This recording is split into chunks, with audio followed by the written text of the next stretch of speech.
Welcome to Assassin's Creed Origins, Ubisoft, Sperasoft, co-development, engagement, and XDS success story.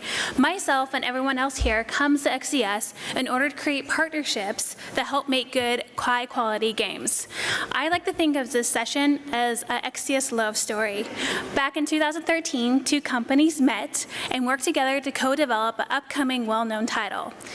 They will tell you more about their initial meetings and the next steps they took to make sure that their co-development engagement was a success. And now to introduce our speakers, we have Isabel Bismuth, co-dev project manager from Ubisoft, Igor Efboff, CEO of Sperasoft, Alan Van Slyke, a senior director at Sperasoft, and Jose Araza, a producer at Ubisoft.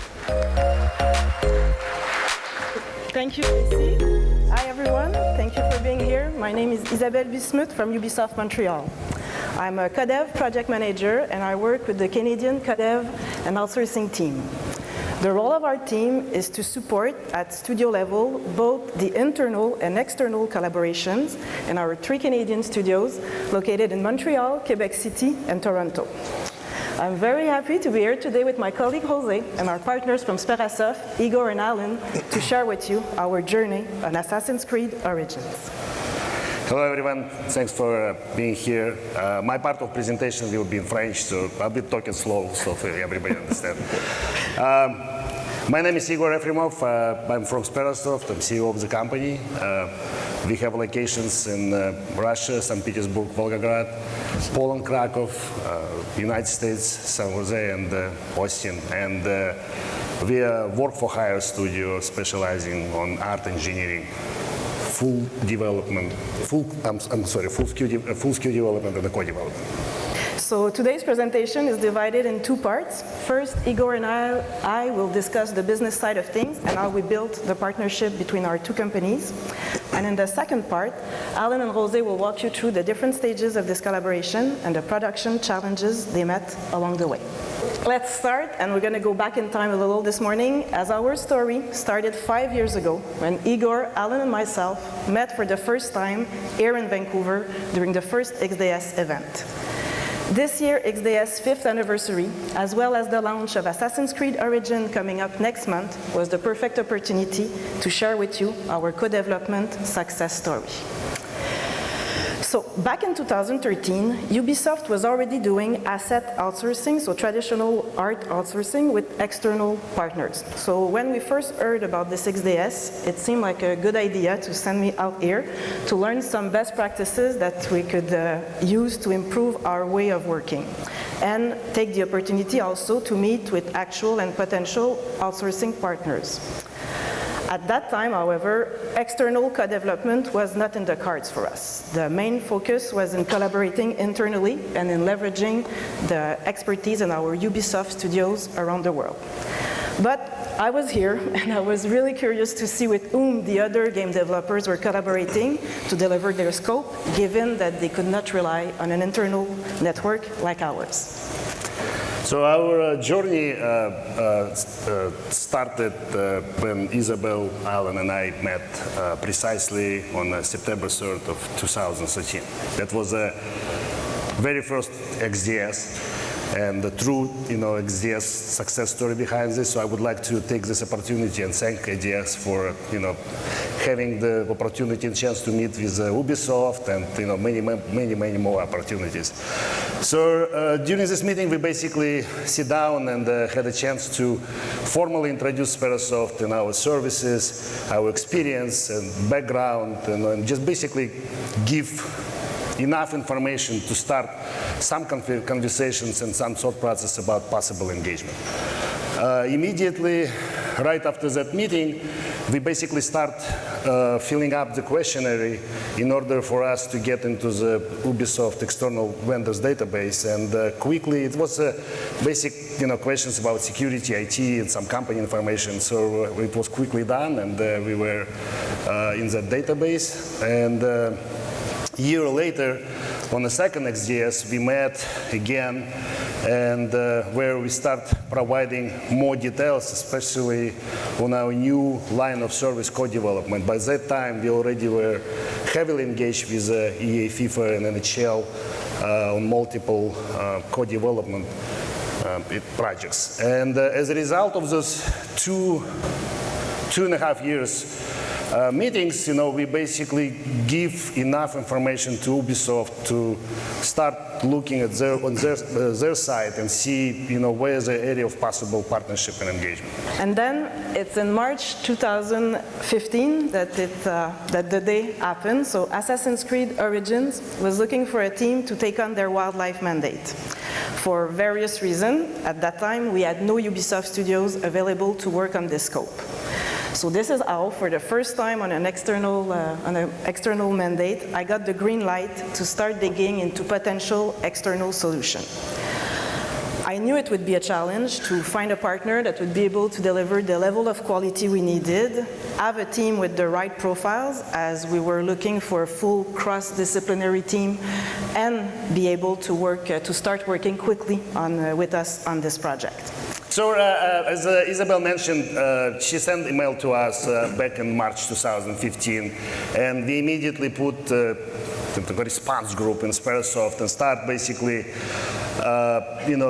assessing the request, and we scheduled first call where more background information was provided, what kind of project, what kind of work, what kind of challenges Ubisoft having, and our production team start working diligently, just basically, thinking about approaches. And during this time, also we had multiple calls with Ubisoft where we basically met new team members and basically continue introducing Sperasoft business models, just give an idea about how we were working in co-development, what kind of experience we had, what's working, what's not working.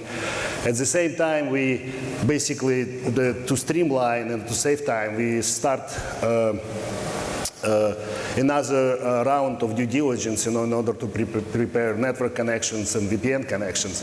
Actually, one cool idea that we did before even signing contract to engaging, we actually sent to Ubisoft a couple of profiles of our leads, just just to give an idea what kind of skills we have and what kind of experience they have.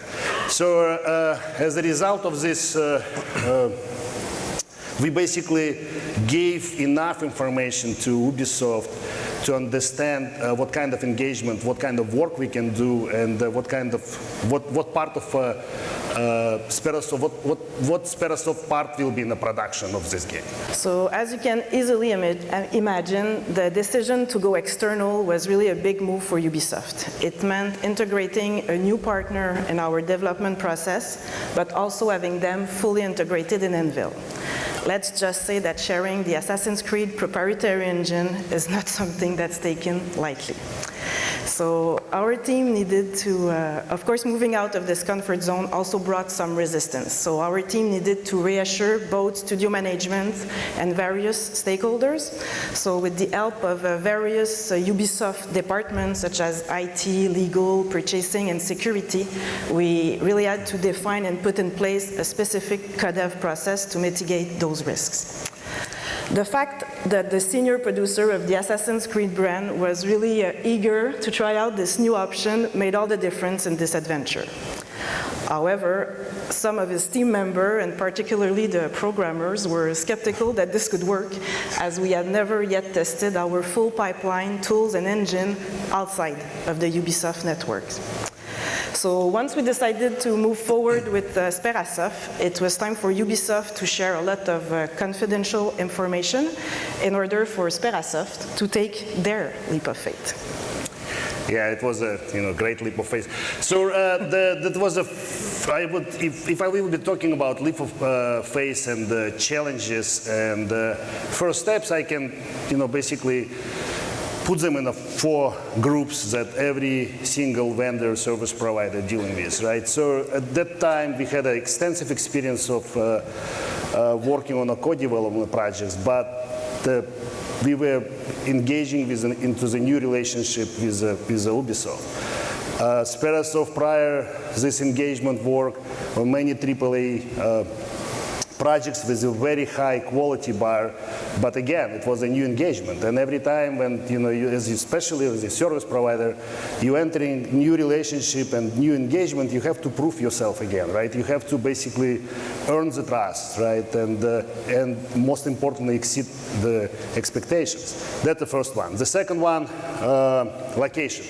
Everybody heard the phrase, it takes a village to make a game, right? So, and usually our co-development engagements before was, Sperasoft and then one location for our partner, right? With Ubisoft, we basically were entering the new era where we have to work worldwide with 5 or 6 different studios.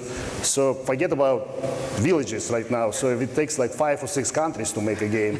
The third one, really true cross-discipline co-development. And I want to quickly stop here because I heard many conversations that everybody right now working on the co-development, but then asking questions. Actually, it's only art and the content, right? This engagement was very, very different because it's a cross-discipline, and because it was new to Ubisoft, so we have to make very significant investments, to get it on the trust level, right, in the comfort zone. And the last one, and probably one of the most challenging, that we start engaging on this mandate during the tremendous Sperasoft growth. So basically, we grew up from 150 to 400 plus companies. So this represents a lot of challenges. So once the mandate was well defined and the contract was signed, the two teams started to collaborate together. So from that point on, this day-to-day relation was managed directly by Ubisoft and Sperasoft production team. So that's where my role evolved a little, and I became more of a facilitator, so addressing high-level issues, making sure everything was running smoothly, and performing collaboration assessment with the teams. Since external co-development was also new for Ubisoft, we also needed to build a strong business relationship based on trust and integrity. So just like the production team on the floor, we needed to get to know each other and build trust. Yeah, that's a great point. So from the very first moment, we understood and realized that besides and outside of the traditional project management, who is responsible for the project execution and account management, we need extra layer just to make sure that we're getting feedback from all line of businesses in Sperasoft and the Ubisoft side, not only from the Assassin's Creed group. So we made a decision that Alan and I will be traveling to Montreal at least once in 3 months, where we not only had a chance to meet with the Assassin's Creed team and get the various feedbacks, but also, we work closely with Isabel and start learning more quickly about different processes and policies inside the Ubisoft. So we met with purchasing, legal, to see how we can streamline contract process and discuss discuss how to do better invoicing. Another good example of this was meeting with the Ubisoft International Mobility team, where we discussed and basically tried to understand the policies and the best practices of Ubisoft and how we can apply them to Sperasoft, so to make the process of traveling between Canada and Russia much more easier and faster.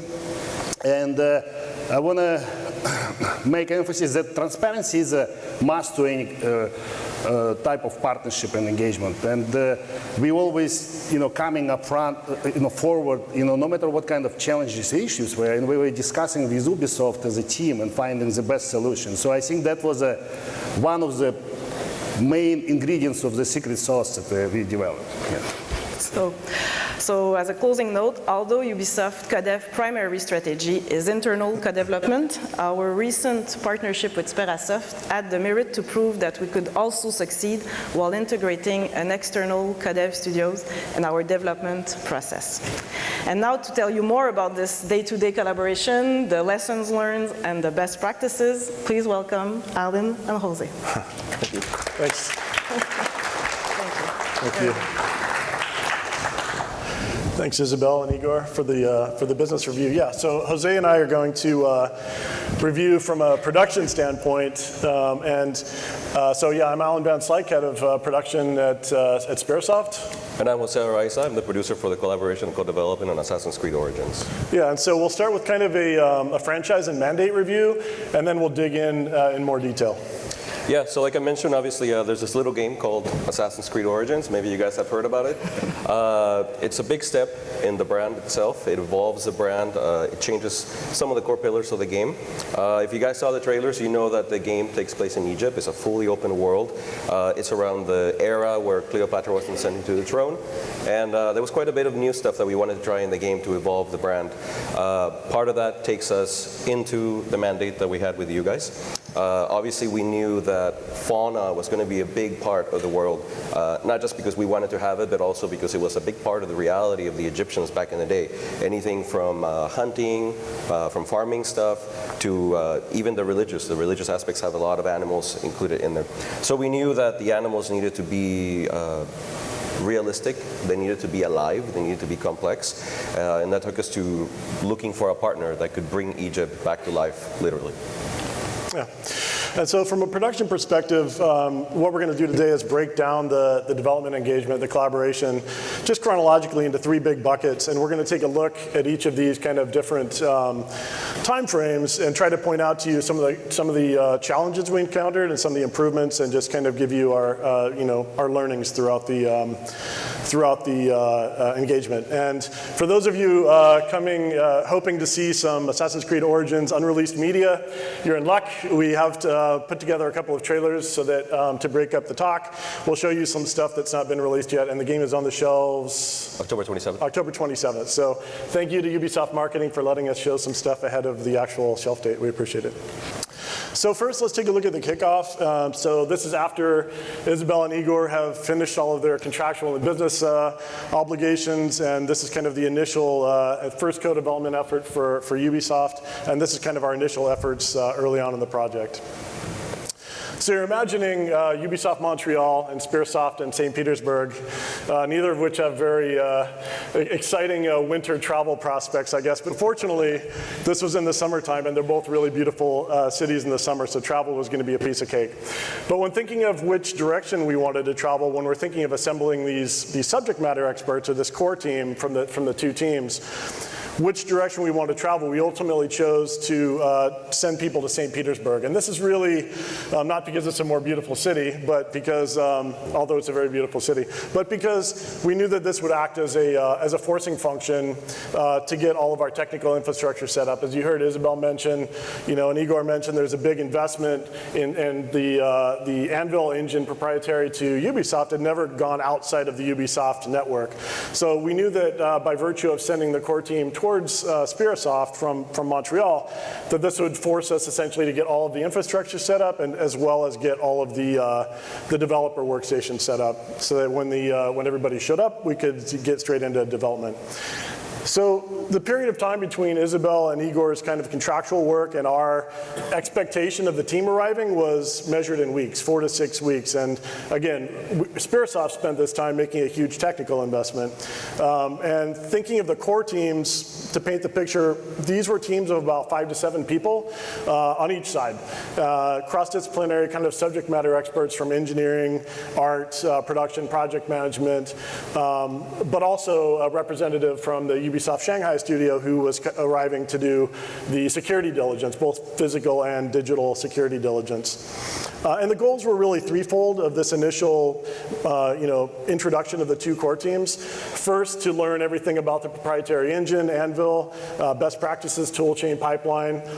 Secondarily, to document these things because Anvil hadn't been really released outside of Ubisoft, the documentation, there was room for improvement, there was room for us to add and help and give back to Ubisoft as we learned. But also to onboard our future, as this core team grew into a full team, we would be able to provide this documentation to them. But thirdly, most importantly, possibly, is the cultural aspect of getting these two teams together.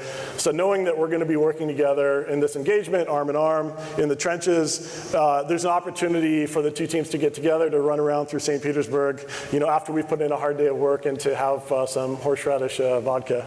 Yeah, and obviously on top of that, you mentioned documentation. That was super important because a lot of things that for Ubisoft are common knowledge that to you guys, like all the acronyms. We love acronyms. That's crazy. Nobody knows what they mean. There was a logistic aspect of it. Obviously, we consider the beauty of going from a cold winter to another cold winter. That was amazing. But then there was also travel. Travel was really important because we obviously had never done business with Russia, and we needed to understand the visas. Obviously, it's a complex equation once you consider that Ubisoft has people from all over the world with different nationalities. So we had to consider what were the restrictions of us going over there, them coming to Montreal, and who could or could not go, and what was the length of getting all these travel visas done. So after this kind of initial core teams met each other, this is an opportunity for us to really start digging in and talking more deeply about the mandate. So as Jose mentioned earlier, Assassin's Creed, open world, wildlife, we knew from the beginning was going to be a key component, that wildlife had to be a really compelling experience to make the world feel alive. But it was pretty broad strokes. I mean, it was pretty much, hey, let's make a really compelling wildlife experience that brings the world to life. And there wasn't a lot of detail behind it. But the good news was that Jose's team already had, from the Assassin's Creed franchise, already had existing low-level systems in place, core systems that we could build upon at Sperasoft. So a fight system already existed, nav systems, all of these core systems already existed and gave us the ability to leverage that and build on top of it. And so when thinking of the initial design specs, yes, there was an initial quantity of kind of air, sea, land wildlife, predator-prey behaviors, and there was some initial design thinking there. But when we really dug in and started prototyping, which was kind of our next effort with this small team, there was really quickly, I think, we discovered that there's a lot of improvements that we could make. And so this is where a lot of the really discussions started happening, the collaborative discussions about, hey, we see that there's this initial fight system that exists, but what if we extend the fight system and, as an example, correlate the animal health state to changes in tactics, changes in behavior, and changes to aggressiveness, things like this. So there's a lot of discussions in this phase about, okay, here's some cool prototypes. Now let's have discussions about development expense and trades about, kind of quantity of wildlife and systems versus the quality and feature depth of those systems. And the result of this, I think, as the dust was kind of settling during the prototyping phase, was that we ended up with a much larger, I think around 30% more kind of animations and behaviors than was originally spec'd when we started the engagement. But there was challenges along the way as well. So the initial deliveries that Sperasoft made, although of high quality, didn't fit with the sensibilities of realism. They were far too stylistic. They didn't fit within the franchise, the Assassin's Creed franchise sensibilities of realism. So to kind of mitigate this, we actually ended up, and this is still very early in the engagement, we sent our lead animator from Sperasoft to Montreal for some number of weeks to embed with the team, calibrate, really learn about the design sensibilities of the Assassin's Creed as a franchise, and return back to Sperasoft to share these learnings with the rest of the team. But the results were, that if you were to wrap this up, is that we essentially traded a higher volume of wildlife for a lower quantity of wildlife, but we think with a much more compelling experience. So now we're past kind of the prototyping and we're into the assembling the full team. So growing the team from 5 to 8 to 30 plus people. And the first thing we did was, again, have more discussions about how we would architect this team, what quantity of disciplines would be required, and the way that we approached this, since Ubisoft was already subject matter experts both with the engine toolchain pipeline and with the franchise and mandate, was to basically pose the question, well, if you were to architect this team, kind of how would you architect it, right? And so this was how we... Yeah. But actually something really interesting that we should probably cover is that it was a great question, but the key point or the little caveat to that was that we had never done this before, not this way. So it was sort of our best guesses and our best advice to help you guys to create this core team game of how we could envision doing this. Right, so we kind of triangulated between what we guessed, seeing the mandate, and after the prototyping, and what Ubisoft might have done if they were to have taken this mandate. But there was also some alignment. Sperasoft as a co-development partner, we're always engaging with different partners, and one of the things that we do in this phase is we're essentially building like a communication matrix that aligns roles and responsibilities and job titles. So is it a development director, a producer, a project manager? What are the titles, roles, and responsibilities to make sure that we're all speaking a similar language, the same language, and have a common understanding? So Sperasoft always kind of is a chameleon and reaches out to our partner and adopts the already existing kind of best practices, roles, and responsibilities that our partner uses. And same with the development pipeline. Although we learned the development pipeline early, and we inherited again from Jose's team a very well kind of like established authoring pipeline for some of the components. Still, we found that if our team, as they were being assembled, if we would stray from this, it would be a quick conversation with Jose, and we would retriangulate and get back to kind of the standardized processes and pipelines. Yeah, in that beginning period was really important. There was quite a bit of iteration. You mentioned obviously the animation. That was a big key point. As you guys know, Assassin's Creed is very realistic. It cannot deviate into fantasy too much. There's some elements that you might find in there, but it's a realistic game. We're trying to pay tribute to history. So we have a very restrictive way of doing things and how we interpret things. So that was key. Obviously you guys had work in a lot of awesomely looking, more fantasy stuff. So that was part of the iteration process. Also, I think from the gameplay programmer side, it was really interesting trying to figure out I think, as I mentioned earlier, the combat changed a lot for this Assassin's Creed, but the engine was being built as you guys were taking on this mandate. So we really had to make some what I like to think were wise choices as to how to allow you guys to build on a system that was being put together as you guys were coming up with this wildlife itself.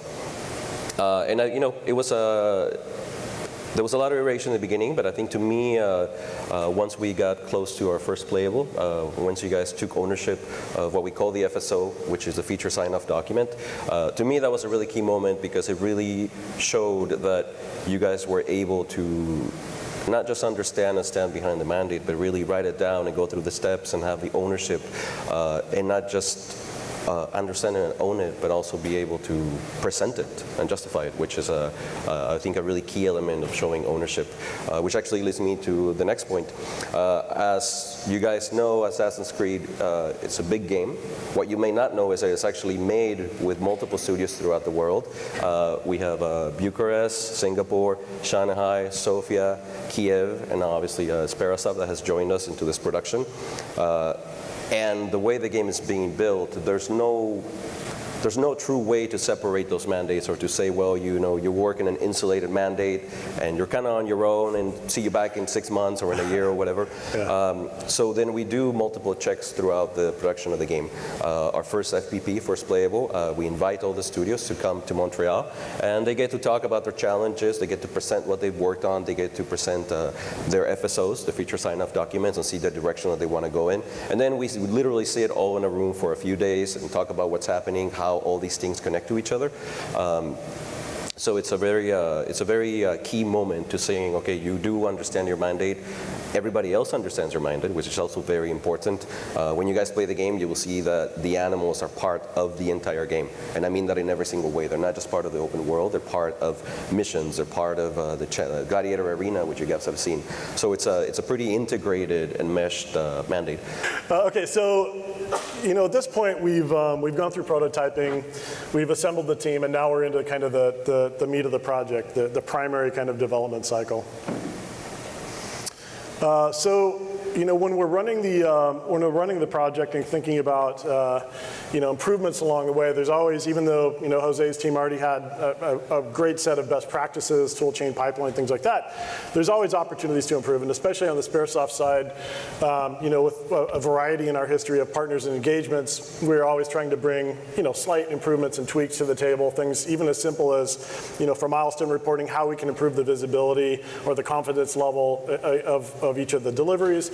Or even more importantly, probably the way that we handle the director reviews, to make sure that throughout the milestone leading to the final delivery that there was as much kind of like opportunity to iterate and accuracy and agility in getting early stuff viewed and getting feedback and to making sure that what we delivered at the end of the milestone was, you know, the highest quality possible. So these were things that mutually we worked on and made small improvements to throughout the development cycle.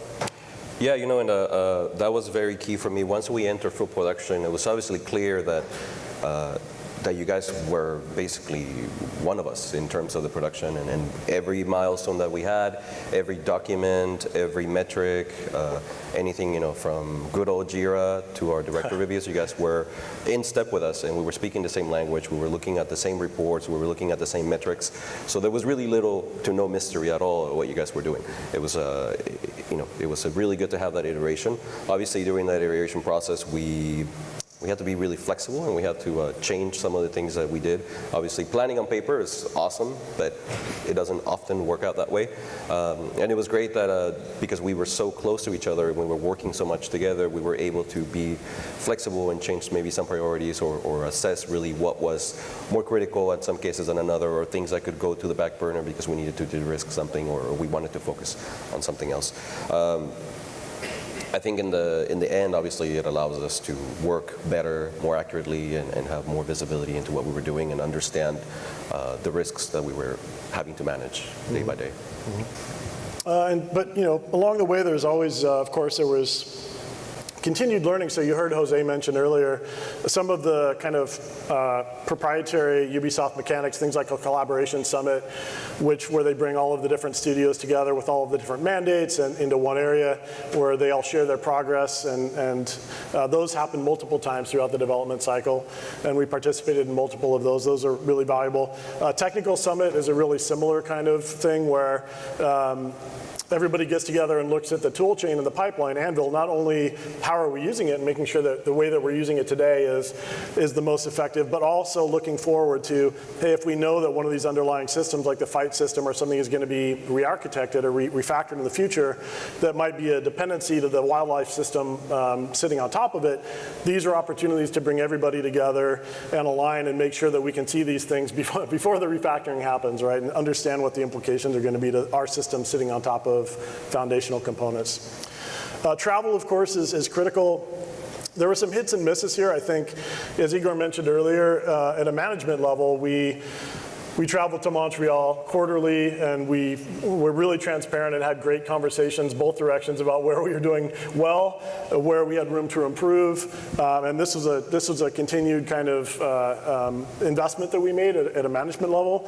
There was some travel, I think, at the production team level, at the development team level on these tech summits and collaboration summits, but I think we agree that... Yeah, we certainly could have done more. Yeah, I think we agree that there were some opportunities where, because this was a longer engagement, that you know, that there were some architectural changes, there were some refactorings that if we had had closer communication mechanisms or had traveled a little bit more often, maybe these things could have been, we could have done it better here probably. What is that? Is that a lioness? It's a resting, yeah, it's a resting. I love the picture. It's so nice and relaxed. What you don't know is that it ran probably like 100 kilometers, like we did to get to that point. So the landing was very interesting for us. During our production, obviously, we have many systems and pieces of the game. Some of them were being built from the ground up. So to us, the landing is when you get to the point that you actually start putting everything together. And it was very interesting to see what happens once you put everything together in the world and once you integrate everything. Yeah, and there was a lot of challenges here for sure. As Jose mentioned earlier, because there was so much dependency between the systems, and the systems were coming in from all different Ubisoft studios plus Sperasoft, and then there was a big, and I can't imagine from your perspective, but a big timing and serialization kind of dependency, right? So imagine that you know, Jose has got components coming in from 6 or 7 different studios, and they need to be serialized and come in a specific order. So for instance, if the fight system changes underneath the wildlife system, that can cause some problems. Not only that, but even just simple timing things like, okay, Sperasoft, for the wildlife mandate, we were building and checking in all of our stuff into essentially test maps. So we had an embedded QA team, and we would test everything and build everything and vet it and get it approved essentially through a test map. But when the actual integration into the world happened, then there can be some really interesting and unexpected kind of interactions that would happen. And sometimes these things, because of the nature of trying to schedule these things, for instance, the Sperasoft wildlife component might be available for integration into the main world, some number of weeks before a level designer actually becomes unblocked to do it, and then that pushes everything downstream as far as like bug discovery, bug fix, things like this. Yeah, and there was quite a bit of, let's call it pleasant surprises that we had during this point. Obviously, I don't know how much you guys have heard about the game, but a lot of the systems that we have are truly dynamic, which meant that, yeah, when you're building something together and you have your test world or your test map, everything goes perfectly. Once you integrate into the world, we learned a lot about animal behavior. On paper, aggression radiuses, objectives, how the animals reacted, sounded great. Once we started to really go through what was a real game and not just the physical world, but villages, NPCs, objectives, you have to remember that it wasn't just the NPCs that we have that have a new AI system and a new AI network, and they have their daily life cycles. We also have the animals that have their own cycles and their objectives. Once we put them into the world, we realized that, if an animal is hungry and there's nothing to kill, well, guess what? It will continue to find or search for food until maybe it finds a village and it kills everybody in the village. Right, so QA loads up the game, goes to the village, everybody's dead. Yeah, everybody's dead. Yeah, you're trying to complete a mission and everybody's dead. And there's a big fat alligator. Yeah, exactly. Yeah, exactly. Or or even the ecosystem of the water versus land, and if you have hippos or if you have alligators, what is the right usage of them so that they're not in this forever war fighting each other or eating each other. So there was a lot that we have to learn, even the traversal of the animals, where to put animals' dens, and having all this come in, like you said, serialized and certain things that needed to happen, and obviously part of that, it's the regressions that we've had, or just getting stability. You have so many things coming in, and obviously that was probably the biggest thing that we had to resolve, just how to incorporate all the tech and all the assets that are coming in, and how to make sure that we have stability. Yeah, and I think when we're thinking about improvements or some things that we did, especially on the Sperasoft side, I think that really helped was, yes, we have wildlife as our specific kind of atomic domain. And we have embedded QA who's testing all of this, but if we know that there's other kind of foundational dependencies on other systems that we're sensitive to, well, let's shave off some cycles out of our embedded kind of wildlife team and help other studios look at and make sure that, hey, if these systems are going to change, or if we see something coming down the pipe that might affect or disrupt our system that's sitting on top of it, there's an opportunity to short circuit that. And so these are the types of things that we were able to do kind of outside of our specific mandate to try to help the project as a whole. So down the final stretch, although Sperasoft, we had been documenting the systems throughout the entire development cycle. As we know that the bug count is approaching zero, or maybe not quite zero, but it's approaching zero, and we know that eventually we're going to be handing this system off, right? We're going to be handing this completed, bug-free, polished system back to Ubisoft Montreal as our team at Sperasoft rolls on to other projects, so that Montreal can hyper-polish, right? So they can continue tuning and tweaking and down the stretch, even after we're bug-free, making sure that they have the most compelling kind of experience possible. So down the stretch, there's really a renewed, refresh. Let's look at all the documentation, refresh it, make sure everything's up to date. Whatever training we need to do to make sure that the people on the Montreal side, right, are completely familiar with all of the systems, how everything interacts, and that they could eke as much goodness out of those systems as possible down the stretch. And then it was time to celebrate, I guess, right after, at least on our side. For you guys, yeah, for you guys, not for us. You had a little bit more work after we completed it, but on our side it was time to celebrate. And it's in retrospect, looking back at it, and every development experience, there's triumphs, right, and there's challenges for sure, and we experienced both. But I'm really proud that through all of these things, right, the two studios We really ended up with a great professional, I think, personal relationships as well. And we showed great kind of respect and collaboration, and we're always constructive through the triumphs and both the challenges. So definitely thanks, Isabel. I know you knocked down barriers on the Ubisoft side. Jose, your team, for your persistence and helping us. And we're really feel fortunate to have participated in this franchise. So thanks for it. Yeah, no, thank you. Likewise, I think it's been. It wasn't the easiest mandate to start off with, for sure. I think for any other studio, even including Ubisoft Studios, it is a complex mandate. I think you guys did amazing. You literally brought Egypt to life. So thank you. I feel like I need to say thank you to Sasha and, Yeah, and Vlad. Yeah, the rest of the guys in St. Petersburg. Thank you. So yeah, it's been great. Thank you guys. Thanks everybody. Have a good conference.